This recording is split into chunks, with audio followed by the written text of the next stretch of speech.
Magandang morning sa atin. Ipapatuloy po natin ang ating mga questions sa ating nalalapit na fireworks examination. So, dadako tayo sa questions galing sa firefighting apparatus. Ang order na ito, let us start. Question number 1. Sabi dito sa question number 1, refers to the vehicle where the fire chief usually uses access of commands during a firefighting operation.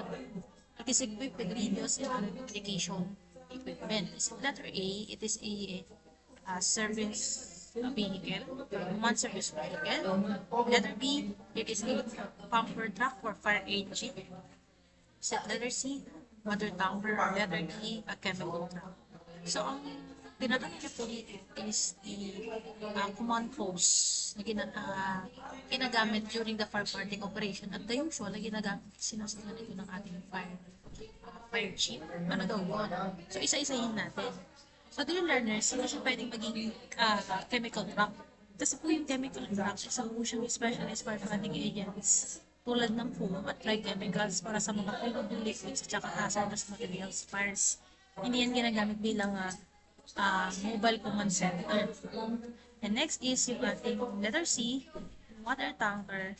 Ang water tanker po, ginagamit dyan para magdala at mag-supply ng tubig. Okay, lalo na sa mga lugar na walang fire hydrants. Okay, yung letter B naman po is the pumper truck or fire engine. So, ang ginagawa nitong pumper truck ito, siya po yung nagdadala ng tubig. Pinagpapump. At yung firefighting equipment na yon magdadirektang lumalaban sa smoke or nagpupuksa ng apoy. So, ang correct answer dito ay command service vehicle. Ang command service vehicle po, ito yung isang specialized fire apparatus na ginagamit ng ating engine for incident order. Okay, ginagawa nila itong command post during the emergency operation. Okay, karaniwan may communication system, radio, videos, incident command equipment, maps at iba pang resources na kailangan na makapag-coordinate ang ating firefighting rescue o disaster responsibility. Okay, nagsisilbi siya ang kumbaga is center ng command and control sa isang major incident. Okay, so mga learners, ang sagot po sa question number 1, that is A, command service vehicle. Next po natin mga learners, so question number 2. Question number 2 po, a type of firefighting apparatus designed to use various water supplies sources such as hydrants. It is equipped with a centrifugal pump and a water tank, usually with a capacity of 4,000 liters. So, hinahanap po natin dito various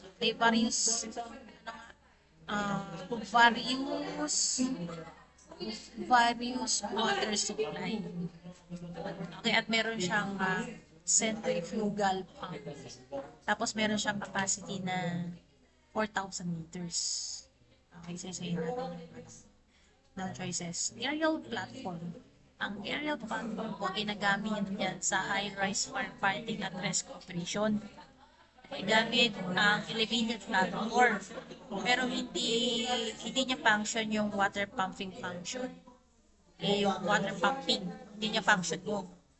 Pero yung water tanker naman po mga dear learners, water tanker ay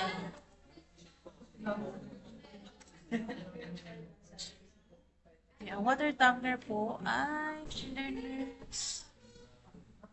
Okay. Ang water tanker po, ito yung nagdadala ng malaking volume ng water. Okay.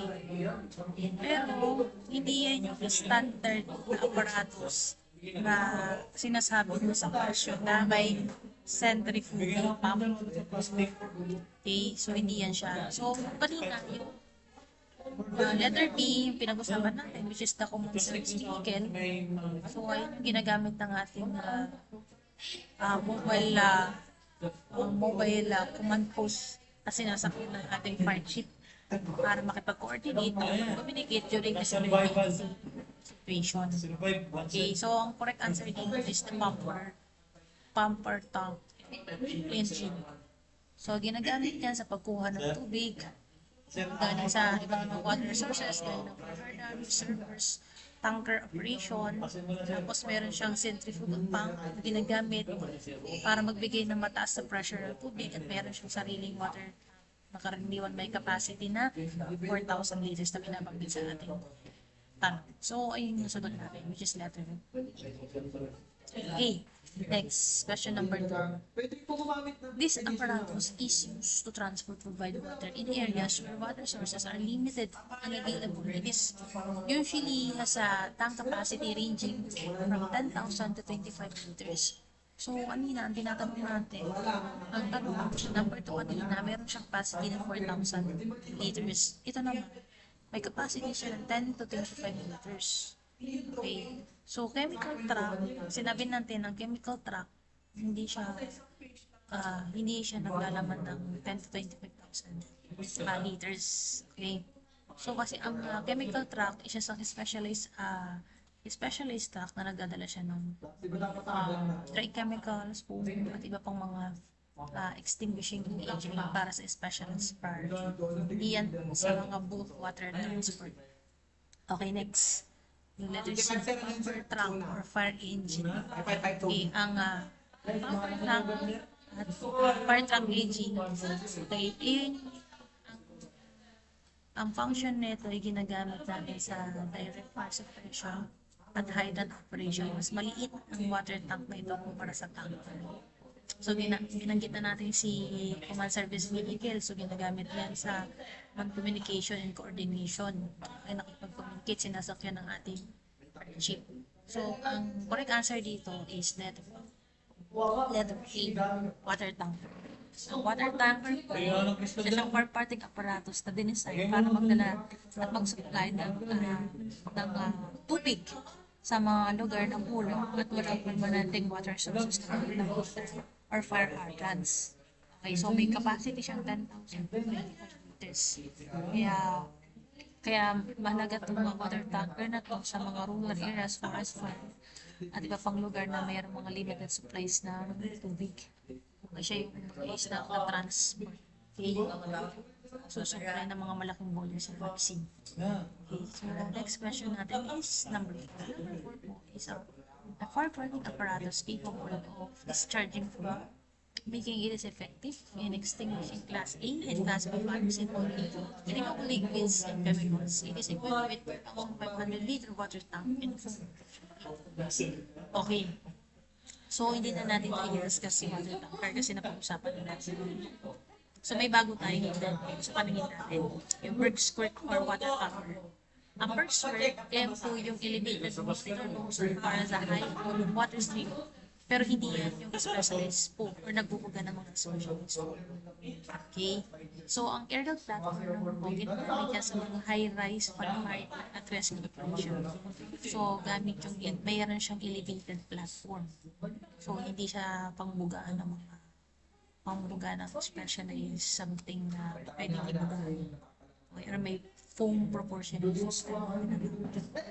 So, syempre, very obvious ang answer dyan na is a chemical trap or letter A. So, ang chemical trap, sabi nga dyan, isa siyang specialized firefighting apparatus. Dinesign niya para sa sunog na mayroong mga flammable liquids, petroleum products, at hazardous chemicals. So, gumagamit siya ng foam extinguishing agents na bumubuo ng blanket sa ibabaw na sunog liquid para pigilan yung paglabas ng flammable vapors at patuloy yung supply ng oxygen. So, sabi nga is meron siya 2,500 liter water tank and foam propulsion system. Sana okay pa po tayo sa okay. Next question is question number. Question number 5 is a firefighting apparatus is commonly used for the high-rise firefighting and rescue operation. It has a working height of approximately 27 meters or 80 feet from the ground. So, sabi nga, letter A, is it the aerial platform? Letter B, Letter C, brickwork or water tower. Or letter D is a command service. Okay. So, ang mga service vehicle, binanggit natin kanina, yung sinasakyan ng ating fire chief. Tapos ang ginagawa nilang incident post para magkaroon ng communication sa firefighting. Ang first work naman daw po, sabi niya, ito yung elevated, may elevated water monitor. Okay, so siya yung nagbibigay ng high volume water stream, pero hindi siya rescue operation gamit.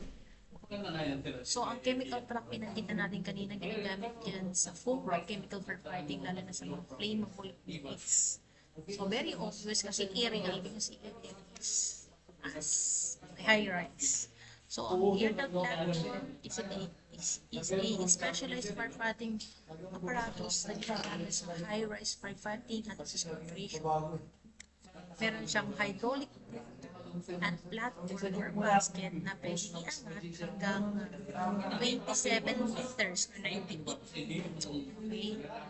Para maabot yung mga matataas na floors, part ng building. Okay, rin po yun. That is a letter A. So, correct answer is letter A. Air platform. Okay, next question.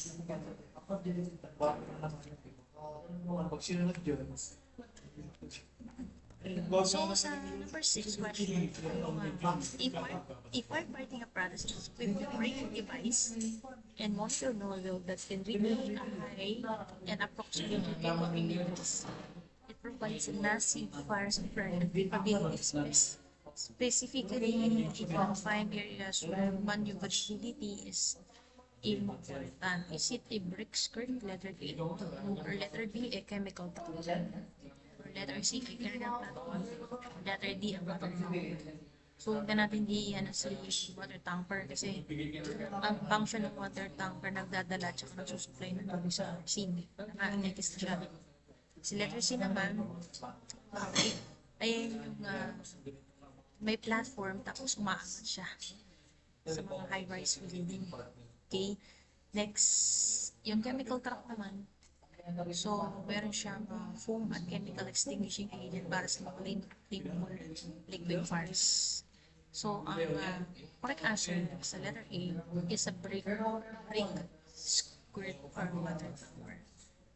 Ito siyang firefighting apparatus na may elevated monitor nozzle na pinabanggit dito sa ating question. Tapos meron din siyang braking device na kaya niyang maghatid ng malaking volume ng tubig na mayroong 23 meters. Okay, so yan ginagamit niya sa mga malalaking sunog kung saan kailangan ng malakas at tuloy-tuloy na water saving. Okay, dahil sa compact design yan, mas madaling gamitin sa mga lugar na limited ang spaces para sa maneuverability. Okay, so para isama rin para mas maintindihan natin. Okay, ang tinatanong po sa number 6, meron daw siyang monitor nozzle na may 23 meter ang kanyang pwede maabot at mayroon siyang high fire suppression. Kaya ang tamang sagot yan is the first number.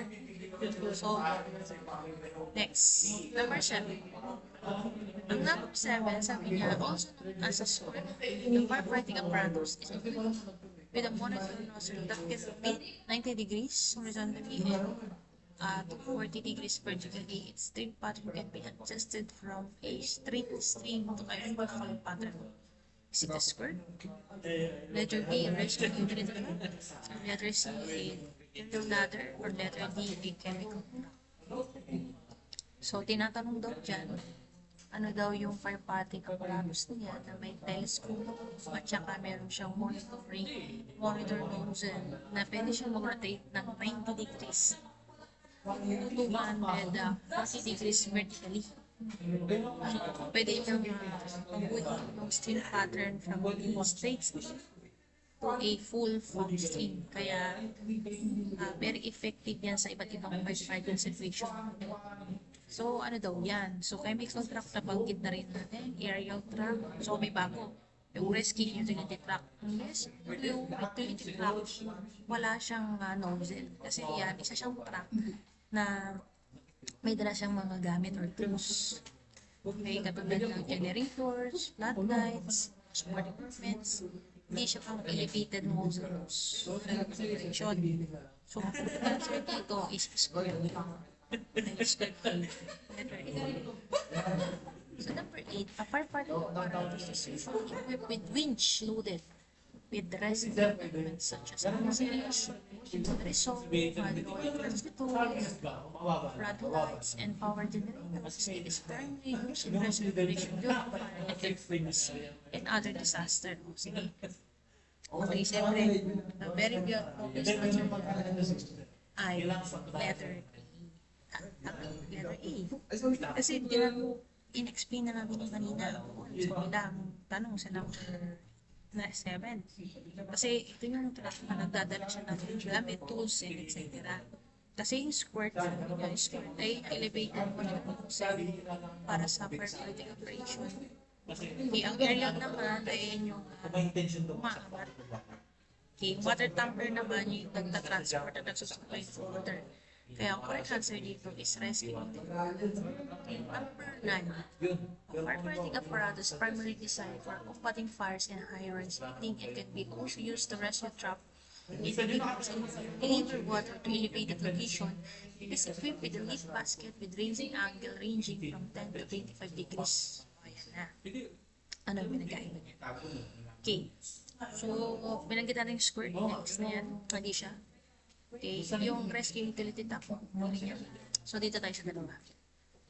Say, lighting tower trap. Ang lighting tower trap, mga dear learners, hindi yan umaangat. Pupunta sa mga high-rise. Hindi rin siya nagre-rescue. Kasi ang lighting trap, very obvious naman yung choice na yan, na lighting. Siyempre, nagbibigay siya ng ilaw during emergency scenes. Ginagamit dyan during nighttime operation sa mga madilim na lugar, madidilim na scene. So, ayan yan. Kaya ang correct answer dito is aerial ladder. Aerial ladder siya po yung ginagamit. Firefighting apparatus na may extendable ladder, may lift at basket na ginagamit para makamit yung mataas na part ng building. Bukod sa firefighting, mahalaga din yan during the rescue operation para sa mga taong trap sa mga floors at saka high-rise building. Pwede rin yung gamitin para maghatid ng tubig sa taas. Tapos, mag-rescue ng mga na-trap na tao sa mga floors. Kasi may basket siya. Okay, next.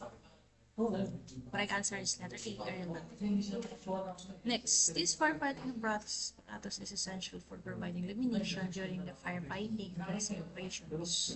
It is a wide lighting coverage approximately 220 degrees. It is powerful enough to and useful to be read from a distance of 150 to 30 meters. Okay, so very obvious ang answer, lighting track. So, bibigay siya ng illumination. Bibigay ng ilaw sa malakas na ilaw sa fireground, sa rescue scene, lalo na sa gabi or kulang yung visibility or visibility tama. So, next question po natin is question number 11. So, here is question number 11 po. So, dito na pala tayo sa area ng firefighting equipment. So, ang tanong po sa number 1, with regards sa firefighting equipment, type na po. Sabi niya, ang tanong dyan, sabi niya, a non-adjustable ladder consisting of one section commonly called wall ladder. It is used for quick access to windows and width of 1 to 2 story buildings available in floors of 12, 14, 16, 18, and 24 feet. Ano daw po ba yan? So, yan. Straight ladder daw ba yan? Extension ladder? Portable pumps? Or variable moves? Okay, learners. Ang tinatanong dito ay ladder for hagdanan. Okay, so, called ladder lang siya. So, meron lang daw siya itong section. So, meaning to say, kailangan na natin ito tsaka letter C. Kasi, tinutukoy ito sa pump at saka sa nozzle. Okay, sige. Ang variable nozzle po, yung firefighting tool na nakapit sa hose para makontrol yung stream pattern ng tubig coming from the straight stream hanggang sa pump pattern. Okay? Ang portable pumps na ayan po, isa po siyang firefighting equipment na ginagamit para mag-supply, transfer ng tubig galing sa source patungo sa firefighting operation. Hindi siya ladder. So, dalawa na lang pagpilihan natin. Okay. So, sabi dito, one section lang. Ibig sabihin, hindi siya na-extend. Ano ba? Kasi pag sinabing extension ladder, so meron siyang 2 or more section na pwede siyang i-extend para sa mga mataas na structures. So, ang straight ladder naman, okay, meron siyang isang section lang. Ay, kaya tawag sa kanya is core. So, karaniwang ginagamit yan ng firefighters para mabilis nilang ma-access sa bintana. And other upper portion, 1 or 2 store buildings. Okay, ayun po siya. So, ang correct answer dito is straight. Okay. Okay, next po. Then, question number 2. So, question number 2, other learners, ladder that can be adjusted. Kasi yung kaninang tanong, not adjusted. So, may hint na kayo kung ano yung tinatanong dito. And the leg, it consists of 2 or more sections that slides within the guides or brackets to allow the leg adjustment. Okay. So, again, hindi tamang sagot si letter D at saka si letter C. Kasi pump yan. Okay, ay. Pump. Okay. So, pump siya kasi pang-ano siya ng pang-transfer siya ng tubig. Ang nozzle naman siya yung nagpapalit ng pressure ng tubig at saka pattern ng tubig. So, ngayon, syempre, ang straight ladder kasi hindi siya non-adjustable ang straight ladder. Fixed length siya. Isang section lang siya. So, known as a wall ladder. So, correct answer dito is the extension. So, meron siyang 2 or more sections. Pwede siyang slide pababa pataas para mga heights. Okay? Next, number 3. Firefighting equipment commonly used in firefighting operation and connected to fire hose. It is particularly useful in forest fires, remote locations, inaccessible vehicles in areas na narrow roads or located na lang. So, is it a portable hose, straight ladder, extension ladder, or variable hose? So, alisin mo na si portable si ladder, yung straight ladder, at extension ladder. So, we have 2 choices na lang. A portable pumps or a variable nozzle. Okay, sabi natin kanina, ang variable nozzle ay yung kinakabit sa dulo ng fire hose para kukulin yung stream pattern ng tubig. Pwede siyang straight stream, pulse stream, at iba pa. So, I connect yan sa hose. Pero hindi yan nag-provide o nag-boost ng water supply. Ngayon, ang correct answer dito, that is a portable pumps. Ang portable pumps ngayon po yung pump na firefighting equipment na ginagamit para makakuha at mag-supply ng tubig galing sa river, lake, sa source, at ipapunong water resources patungo sa fire hoses dahil portable. Daling-daling niya sa mga lugar na hindi abot ng fire trucks gaya ng forest fires, mountainous areas, remote communities, at saka yung mga makikinig na nadaan. So, ayan, ang tamang sagot dyan is the portable pumps. Next question is number 4. Question number 4. Piece of firefighting equipment used to direct and control of fire. The type and characteristic of fire stream and primarily determined by this equipment. Okay? So, mga dear learners, ngayon tinatanong naman natin dito is yung kumbaga is kinokontrol niya yung water flow ng tubig doon sa hose. So, alisin mo na dyan yung water pump. Kasi ang water pump, siya yung susupply ng tubig galing sa mga water source. Water supply equipment kasi portable pump. Ganyan siya. Ngayon, bago yung mga choices, sasayin natin, ang fog gun is a specialist fog producing device. So, ginagamit yan para makalikha ng malaki na volume ng fog pattern para sa cooling at protection. So, next natin, the variable nozzle. The variable nozzle is a specific type ng nozzle na pwede siyang mag-adjust sa coming from the straight stream hanggang sa fog stream. Okay, so, ang tinatanong kasi natin si generic. So, ang tinatanong, a piece of fire padding used to direct and control the water flow lang, wala na. Okay, wala siyang tinatanong na pwede siyang ilipad from straight stream to fog stream. So, correct answer dyan is nozzle. Okay, ang nozzle, okay, ito yung pinaka-importanting farm hardening equipment. Dahil ito yung kinakamit sa dulo ng ating fire hose na ginagamit para kontrolin yung direction ng brush at pattern ng tubig, kung yung fire stream, straight fog stream, or broken stream, nakadepende sa nozzle dahil malaki yung part na ginagawa ng nozzle, naging effective sa fire suppression operation. Ang pinagkaiba naman niya kay variable nozzle, ang variable nozzle is specific nozzle na pwedeng mag-adjust mula sa straight stream hanggang sa fire. Ang tanong kasi, general equipment. Okay. So, letter A is the correct answer. Number 5. A type of nozzle equipped with mechanism that allows the operating position of or stop straight stream or the fog stream. Okay, set letter A, a variable nozzle. Letter B, a fog nozzle. Letter Z, a nozzle. Letter D, a straight ladder. So, alisin na natin si straight ladder kasi yan ay tumutukoy sa hagdan na may isang section ng tao, also known as a ladder. So, ang nozzle is a generic term or general equipment. Ang tinatanong natin dito is specific nozzle na kaya niya daw shut off, mag-straight stream o yung fog pattern. So, hindi siya.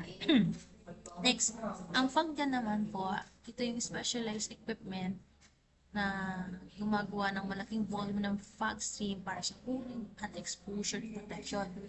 So, gumagamit siya ng fog pattern pero okay, wala siyang tatlong operating positions na binabanggit sa tanong. Shut off, stay stream, fog pattern kasi ang kaya niya nang gawin isang fog lang. So, ang correct answer dito is A, variable. Okay. Question number 6. Question number 6 talks about the protective equipment was the portion of the firefighter space that are protected by the helmet protective equipment. So, ano daw? Ayan, is it a hand protection? Is it protective boots? Protective boots? Rather the safety shoes. So, ito yung ginagamit ng ating firefighters pagka sila is pag sa oil or makipagsaan sa oil ay may tamit. Okay, basta lumalaban sa so ano daw ba yun? Protective equipment siya. So, ginagamit lang naman nila yung tayo for helmet, trousers and boots. Yung ginagamit nila sa mga boots yan. Ay, ano yan? Kasi ang tanong dito, ito yung nagko-cover sa mata, sa mukha, sa tenga, sa leg na hindi naaabot ng ating protective food. Kasi syempre, trunk yung inaano ng ating boots. Diba? So, syempre, ang safety boots para yan sa paa. Okay, sa init, laban yan sa init, sa tubig, sa debris, tsaka sa mga puncture hazard. So, ang protective coats and trousers, okay, protective coats and trousers, ayan, nagbibigay siya ng protection sa katawan, sa init. Okay, so ang hangin naman para yan, sa kamay, syempre, yung protective clothes. Right, para laban yan sa init, katulad din, laban sa init, sa mga makakapagod sa bagay, mechanical hazard, so, correct hazard, protective boots. Protective boots, ayun po, nakadesign na protektahan yung ating tenga, yung leeg, para matakpan sa mga exposed portions na hindi kayang protektahan ng protective boot. So, ayan siya. Okay, so let us continue. This protective clothing secured the trunk pins, flat separations, and limited exposure to corrosive liquid. So, ito naman, ang pinoprotektahan naman daw niya yung dito sa upper portion natin. So ngayon, the learners, syempre pagka hand protection yan, hand protection sa kamay, gloves yun. Okay, protective boots naman, binanggit natin kanina, na which ang pinoprotektahan niya, yung face, tenga. Okay, tapos, yung safety boots, okay, ang correct answer dito is letter B, protective boots. Next question. This protective equipment is designed to shield the hands from cuts and burns and injuries during operation. Pero obvious ang answer natin dito, hand protection. Letter B is the answer. Next, number 9. This protective equipment protects the victim from the bird's punch, falls in hazardous environments while providing insulation and support. So what is the... Okay, so ito na lang, discuss natin kung naiiba sa inyong paningin, which is yung SCBA. SCBA ang SCBA. Ang SCBA o self-contained breathing apparatus kasi mga learners, ang gamit niyan is magbigay ng malinis na hangin sa ating mga parts. Habang nasa smoke field or nasa patient environment. So, goal niyan is para protektahan yung ating respiratory. Okay, ang ng self-contained breathing apparatus para makahinga sila. Hindi niya pinaprotektahan yung ating yung lungs. Yung correct answer niya is safety boots. Okay. So, ito naman, sabi niya, number 10 is the equipment protects the firefighter's face, lungs from toxic smoke, harmful gases, and other products of combustion. Okay. So, ano daw yan? Okay. So, syempre, ang may iba na dyan is yung letter B, iba natin sasagot. Syempre, tama kayo. Okay. So, ang self-containing breathing apparatus, okay, sa ating okay, nanghap sila ng malinis na hangin. Okay. So, protektahan din yung ating muka at yung ating respiratory system na sa carbon monoxide, toxic gases, tsaka sa smoke particles at iba pang mga dangerous walang SCBA, pwede maglagay sa pangalan ng buhay ng ating firefighter dahil sa smoke inhalation at oxygen deficiency. Okay, next natin is yung question natin is dito sa panggagaling sa first aid equipment.